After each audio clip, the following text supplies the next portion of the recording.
साथियों नमस्कार। आपने कभी गौर किया होगा, एक जो पिंजरा होता है जिसमें बहुत सारे मुर्गे होते हैं, और अक्सर देखा गया है कि जब कसाई किसी मुर्गे को उस पिंजरे से बाहर निकालता है काटने के लिए, तो सिर्फ वो मुर्गा फड़फड़ाता है, वो चीखता है, वो चिल्लाता है, और बाकी सारे मुर्गे मस्त होते हैं किसमें? दाना चुगने में। उन्हें कोई फर्क नहीं पड़ता। क्यों? क्योंकि अभी उनका नंबर नहीं आया होता। क्यों? क्योंकि अभी कसाई ने उन मुर्गों की गर्दन पे हाथ नहीं डाला होता, तो वो अपना दाना चुगने में मस्त रहते हैं। और जिस मुर्गे को कसाई पकड़ के बाहर निकालता है काटने के लिए, सिर्फ वो चीखता है, चिल्लाता है और फड़फड़ाता है। ये हाल आज हमारे हिंदू समाज का हो चुका है। आज जो ये हिंदू कौम है उस मुर्गे की तरह हो चुकी है, जिसमें सिर्फ और सिर्फ वो एक हिंदू चीखता है, चिल्लाता है, फड़फड़ाता है, रोता है, बिलखता है, जिसके ऊपर सर पे बनाई है। बाकी सारे हिंदू अपने दाना चुगने में मस्त हैं, अपनी अपनी जिंदगी में मस्त हैं, उन्हें कोई फर्क नहीं पड़ने वाला। ये वीडियो बड़ी उम्मीद के साथ में उन मुर्गों के लिए बना रहा हूं, उन हिंदुओं के लिए बना रहा हूं जो दाना चुगने में मस्त हैं। शायद इस वीडियो को देख करके कहीं किसी की आंखें खुल जाए, इसलिए यह वीडियो आपको अंत तक देखना बहुत जरूरी है। और अंत तक देखने के बाद में इसको शेयर करना उससे भी ज्यादा जरूरी है, क्योंकि हां, आपके आस पड़ोस में ऐसे मुर्गे पाए जाते हैं जिन्हें कोई फर्क नहीं पड़ रहा आज की तारीख में। लेकिन अगर आज हमने उनको नहीं जगाया, नहीं चेताया, तो यकीन मानिए सबका नंबर आना तय है। तो चलिए आगे बढ़ते हैं, मैं आपसे कुछ बातें शेयर करता हूं। अभी आपने ये खबर देखी होगी कि शाकिब नाम का एक शख्स जो कि अमन बन के किसी लड़की को अपने झांसे में फंसा लेता है और उसके बाद में निर्ममता से, बर्बरता से उसकी हत्या करता है। इस मामले के बहुत सारे पहलू है, तरह तरह की बातें सोशल मीडिया में उठाई जा रही हैं। मैं आपको इस मुद्दे से जुड़े कुछ और तथ्य बताता हूं, इनको आपको समझना बहुत जरूरी है। साथियों, हुआ क्या था? पिछले साल 2019 में जून की बात है, मेरठ क्षेत्र के एक गांव में एक लाश पाई जाती है, सर कटी और हाथ कटी। उस लाश की शिनाख्त नहीं हो पाती, एक लड़की की लाश मिलती है, एक लड़की का ऐसा शव जिसको कि पुलिस पहचान नहीं पाती ये लड़की है कौन। क्यों? क्योंकि उसका चेहरा नहीं था और उसके कुछ अंग कटे हुए थे, हाथ वगैरह कटे हुए थे। तो वहां से जैसे फिल्मों में होता है कि आप फ्लैशबैक में स्टोरी चलती है, तो पुलिस अपनी पूरी इन्वेस्टिगेशन करती है। हमारी मेरठ की पुलिस ने, उत्तर प्रदेश पुलिस ने इसमें बहुत जबरदस्त काम किया है, उनकी जितनी तारीफ की जाए वो कम है। तो उन्होंने जब इसकी तहकीकात करनी शुरू करी और गाँव में देखा कि यहाँ पे तो कोई ऐसी मिसिंग लड़की नहीं है, तो उन्होंने सोचा कि हो सकता है ये लड़की मेरठ की ना हो, इस क्षेत्र की ना हो, कहीं और से लाई भी हो, कहीं और से आई हुई लड़की हो। उन्होंने क्या किया, उस गांव के लड़कों की तहकीकात करनी शुरू करी, उनकी तफ्तीश करनी शुरू करी कि इस गांव के, इस क्षेत्र के लड़के कौन कौन हैं जो बाहर किसी एरिया में गए थे पिछले दिनों में, या बाहर किसी एरिया में जाके काम कर रहे थे। वहां से इसका सुराग मिलना शुरू हुआ। पूरा एक साल लगा है इस गुत्थी को सुलझने में, इस पूरे केस को सामने आने में, सारे तथ्य सामने आने में। इस एक साल की तफ्तीश में ऐसे ऐसे बिंदु आए हैं जो आपको समझने बहुत जरूरी हैं। तो पुलिस की छानबीन में एक बात सामने आती है कि पंजाब में लुधियाना में इस क्षेत्र का एक लड़का जिसका नाम था शाकिब, वो शाकिब वहां जाकर के रहना शुरू करता है और वहां पे जाकर के वो तांत्रिक का काम करता है। किसका? तंत्र मंत्र का। जिस मुद्दे पे अभी कुछ दिनों पहले अखबारों में हमने देखा था और बहुत सारे इस पे वीडियोस भी बने थे, जिसको हम कितने सालों से बोलते हुए आए हैं कि अखबारों में लिखते हैं कि तांत्रिक बाबा ने यह कर दिया, और भगवा उसका वो दिखाते हैं चोला और गले में मालाएं वाले दिखाते हैं। मतलब कोई भी उसको एक नजर देखेगा अखबार की हेडलाइन को, खबर को, ये लगेगा कि हिंदू तांत्रिक बाबा है, लेकिन वो सारे के सारे 100% मुसलमान होते हैं। तो वो एक अलग मुद्दा है, लेकिन वो सब आपस में कनेक्टेड है। ये शाकिब ने भी वही काम किया था, तंत्र मंत्र का काम किया था। लुधियाना में जाकर के तांत्रिक बन गया था, नाम रखा था अमन। वहां पे लुधियाना में बीकॉम की एक छात्रा जो कि थोड़ी सी निजी जिंदगी में कुछ अपसेट हो गई है किसी भी कारण से, वो तंत्र मंत्र के झांसे में आकर के इसके पास में आ जाती है, अमन के पास में। अमन मतलब कि शाकिब के पास में, और शाकिब उसको अपना नाम अमन बताता है और वहां से वो उसको अपने प्रेम जाल में फंसाना शुरू करता है। ये पूरा लव जिहाद का मामला है। तो शाकिब नकली नाम से, अमन के नाम से, उस लड़की को चिकनी चुपड़ी बातों में, मीठी मीठी बातों में फंसा करके प्रेम जाल में फंसा लेता है। और वहां पे वो अपने एक दोस्त के साथ में रह रहा होता है लुधियाना में।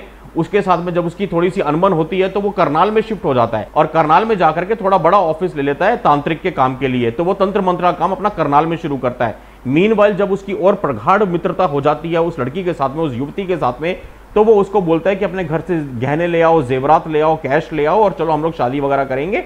और उस लड़की को वो लोग पूरी तरह से बरगलाता है। लड़की अपने घर से 15 तोले सोना, जी हाँ, 1 नहीं, 2 नहीं, 4 नहीं, 8 नहीं, 10 नहीं, 15 तोले सोना और लाखों का कैश लेकर के घर से निकल आती है उस शाकिब के पास में, जिसको कि उसने अमन बताया हुआ था। लड़की के दिमाग में यह है कि लड़का हिंदू है, इसका नाम अमन है, तो वो करनाल में उसके पास आकर के रहने लगती है। ये बंदा 2019 में ही, शाकिब नाम का बंदा, वापस मेरठ आ जाता है। मेरठ में आकर के ये अपनी जिंदगी जीना शुरू कर देता है। वहां से लड़की का प्रेशर बनता है इसके ऊपर कि भई मुझे तो लेके जाओ, मुझे कहां पे तुमने छोड़ दिया। तो ये उसको एनी हाउ वहां बुला लेता है मेरठ अपने पास में। अब मेरठ में लड़की आ जाती है, गहने, जेवरात, लाखों का कैश, सब कुछ आ जाता है। अब शाकिब जो है उसके गले में हड्डी फंस जाती है कि यार लड़की के सामने बात खुल ना जाए। एक दिन वो बात खुल जाती है, लड़की को पता पड़ जाता है कि ये अमन नहीं है, शाकिब है। लड़की की उससे लड़ाई होती है, वो युवती शाकिब नाम के शख्स से लड़ाई करती है कि भाई तुमने मेरे को झूठ बोल के झांसे में फंसाया और ऐसे ऐसे करके। तो ईद की शाम, जी हाँ ईद की शाम हम लोग करते हैं ना आपस में, और कैसे कैसे हिंदू है, एक हिंदू दूसरे हिंदू को करता है ईद मुबारक। तो आप लोग जरा और ध्यान से सुनो इस बात को। ईद की शाम वो भैया शाकिब जी ईद मनाते हैं। कैसे मनाते हैं? ईद की शाम रात को 9 बजे उस युवती को कोल्ड ड्रिंक पिलाते हैं, उसमें नशे की गोलियां मिला देते हैं। लड़की जब बेहोश हो जाती है, वो युवती बेहोश हो जाती है, तो उसको खेतों में लेके जाता है। खेतों में लेके जाके उसका मर्डर करता है, बर्बरता से, निर्ममता से उसका मर्डर करता है। और उस लड़की की पहचान ना खुल जाए, उस लड़की का कहीं नाम ना जाहिर हो जाए, कहीं कोई सुराग पुलिस को ना मिल जाए, तो लड़की का गला अलग काट देता है ताकि उसका चेहरा छुपाया जा सके, उसके चेहरे को नष्ट कर देता है। और लड़की ने अपने एक हाथ पे अमन नाम का टैटू बनवाया हुआ था। उसके घर वाले जानते थे कि ये अमन के साथ में फरार है। अमन जिसका नाम शाकिब है, शाकिब कोई नहीं जानता तब तक, अमन नाम से सब जानते थे उसको। तो उसने उसकी वो बाजू, वो हाथ भी काट दिया जिसपे अमन के नाम का टैटू खुदा हुआ था, और वो अंग अलग कर दिए और लड़की का धड़ अलग से गाड़ दिया। तो इस तरह से ये पूरी गुत्थी जो अभी मैंने आपको थोड़ा फास्ट मोड में बताई है, 1 साल की गहन तफ्तीश के बाद में सुलझी है। लेकिन समझिए कितना बड़ा षड्यंत्र था, कितनी बड़ी चाल थी। मैं आपको कुछ नाम बताता हूं। इसमें शाकिब अकेला नहीं है, 6 लोग धरे गए हैं। और जरा नाम सुनिएगा, इसमें शाकिब के परिवार वाले भी, जी हां उसके माता पिता भी, उसके वालिदैन, उसके वालिद, उसकी वालिदा, दोनों शामिल इसमें बताए गए हैं। और नाम सुनिए, इसमें शाकिब को धरा गया है मुसर्रत, रेशमा, जी हां लड़कियां भी हैं, दो फीमेल्स भी हैं, रेशमा और इस्मत। एक है मुस्तकीम, एक है अय्यान। ये 6 लोग इसमें संदिग्ध पाए गए हैं। तो बात को समझिए, जो लोग कहते हैं कि लव जिहाद जैसी कोई चीज नहीं है, अगर आज भी नहीं माने तो हमें कोई फर्क नहीं पड़ेगा। आप लोग गूगल पे जाकर के, यूट्यूब पे जाकर के एक नाम बोलता हूं, सर्च कीजिएगा, शुभम मंगला लव जिहाद। आप लोगों की जमीन निकल जाएगी। सन 2008 से, जी हां आज से ठीक 12 साल पहले से इस मुद्दे पे बहुत बड़ा काम करना मैंने शुरू किया था। इस मुद्दे पे अकेले तब आवाज उठाई थी, जिसको बाद में बल दिया जी न्यूज ने, सुधीर चौधरी जी ने। उन्होंने इस सारे मुद्दे की डिटेल में सारी चीजें दिखाई हैं। बहुत सारे चैनल्स ने, अखबारों ने फिर इसको समर्थन दिया, सपोर्ट किया, इस मुद्दे को पब्लिक में लेके आए। अरे अखिया भूल गए, हदिया भूल गए, तारा सहदेव भूल गए, कितने सारे केस हैं जो सुप्रीम कोर्ट तक में गए हैं। केरला की लड़की जिसको कि कन्वर्ट करके ISIS में भेजा था, पेट पे बम बांध के फटने के लिए, कि बम बांध के फट जाएगी, जिहाद करेगी। ऐसी ऐसी हिंदू लड़कियां जिनको लव जिहाद में फंसा करके कन्वर्ट कराया गया, मुसलमान बनाया गया, और बाकायदा ISIS में भर्ती कराया गया कि पेट पे बम बांध के फट जाओ। मतलब हिंदू लड़कियों को आतंकवादी बनाने की फैक्ट्री इस लव जिहाद के माध्यम से चलती है। इस चीज को जब हम बोलते हैं तो लोग हमें कहते हैं तुम दंगे करवाते हो, तुम उकसाते हो, तुम भड़काऊ वीडियोस बनाते हो। ये फेसबुक वाले हो, यूट्यूब वाले हो, हमारे वीडियोस को उड़ा देते हैं अपने आप ही, हमारे चैनल्स को बैन कर देते हैं। मैं ये वीडियो बना रहा हूं, मुझे नहीं पता ये वीडियो कितने दिन तक टिकेगा। हो सकता है ये वीडियो 24 घंटे 48 घंटे में बैन हो जाए या इसको भी हटा दिया जाए, आपके ऊपर है भैया। ये वीडियो आपको व्हाट्सएप पे मिलता है, फेसबुक पे मिलता है, यूट्यूब पे मिलता है, जहां मिलता है इसको कम से कम शेयर कर दीजिए, ताकि इस वीडियो के उड़ने से पहले कम से कम कोई तो मुर्गा जाग जाए जो मुर्गा दाना चुगने में व्यस्त है। और हां, आप सर्च कीजिएगा शुभम मंगला लव जिहाद, बहुत बड़ी मेरी कविता है लव जिहाद के ऊपर। उसकी आखिरी पंक्तियां यहां बोल देता हूं आपके लिए। पूरी कविता सुनना चाहें आप जाके यूट्यूब पे सर्च कर लीजिएगा, आपको मिल जाएगी। उसकी आखिरी पंक्तियां मैंने यही बोली थी कि पूछेगा इतिहास भी एक दिन धर्म का दोषी कौन रहा। अरे पूछेगा इतिहास भी एक दिन धर्म का दोषी कौन रहा। जब तक खुद पर ना बीती तब तक हिंदू मौन रहा। जब तक खुद पर ना बीती तब तक हिंदू मौन रहा। ये हिंदुओं का जो मौन रहने का किरदार है, इस किरदार से हिंदुओं को बाहर निकलना पड़ेगा। मुखर होके, प्रखर होके अपनी आवाज उठानी होगी। और जो लोग नहीं बोल सकते वो कम से कम बोलने वालों का साथ दे दो। अरे मैं तो कहता हूं ऐसे ऐसे हिंदू हैं, आप जाकर के हमारे वीडियोस के नीचे कमेंट देखिएगा, उस लव जिहाद वाली कविता के नीचे जाकर कमेंट देखिएगा। जिहादी लोगों ने तो जो गालियां हमें दिया मां बहन की, वो देते रहते हैं, हमें कोई फर्क नहीं पड़ता। लेकिन अपने हिंदू भाई कमेंट में लिखते हैं, हमारे को गालियां लिखते हैं, हमें कहते हैं आप किस तरह की बातें कर रहे हो, ये साइबर सिपाही वाले पागल हैं, शुभम मंगला पागल है, ये दंगाई लोग हैं, भड़काने की बातें करते हैं। हमारे अपने हिंदू, वही हिंदू जो मुर्गे की तरह दाना चुगने में मस्त हैं। लेकिन मैं आपको बताना चाहता हूं, ये बहुत बड़ा षड्यंत्र है। इस शाकिब नाम के शख्स ने, आपको पता है क्या किया?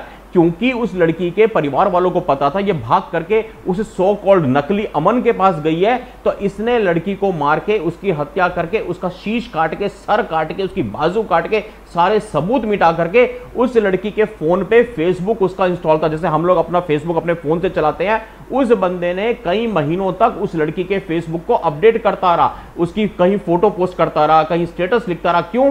ताकि दुनिया को यह आभास रहे, यह धोखे में रखे कि वो लड़की सही सलामत है, सुरक्षित है, जिंदा है। तो उसके फोन तक से उसने उस लड़की के फेसबुक को ऑपरेट करके उसके परिवार वालों को धोखे में रखा है, पूरी दुनिया को धोखे में रखा है। ये इतना बड़ा षड्यंत्र है, इतना बड़ा गेम प्लान है, जिसको आज अगर हिंदू नहीं समझेगा तो मैं क्या बताऊं, मेरे पास कुछ भी नहीं है कहने को। ना तो ये लव जिहाद का पहला केस है, ना ही ये लव जिहाद का आखिरी केस है। आज के बाद भी कोई और शाकिब, कोई और सलमान, कोई और शाहरुख अमन बन के, अमित बन के, सुमित बन के ये सारे खेल करेगा, हमारी बहनों की जिंदगियां तबाह करेगा, उनका मर्डर करता रहेगा। यह होता आया, यह होता रहेगा। और मेरे जैसे कितने ही शुभम आएंगे जो एक कोशिश करेंगे उन हिंदुओं को जगाने की, उन मुर्गों को जगाने की जो कि सिर्फ और सिर्फ दाना चुगने में मस्त है। अब आपको सोचना है कि आपको बोलने वालों का साथ देना है या बोलने वालों का मजाक उड़ाना है, बोलने वालों की हिम्मत बढ़ानी है या बोलने वालों को कमेंट बॉक्स में गालियां लिखनी है।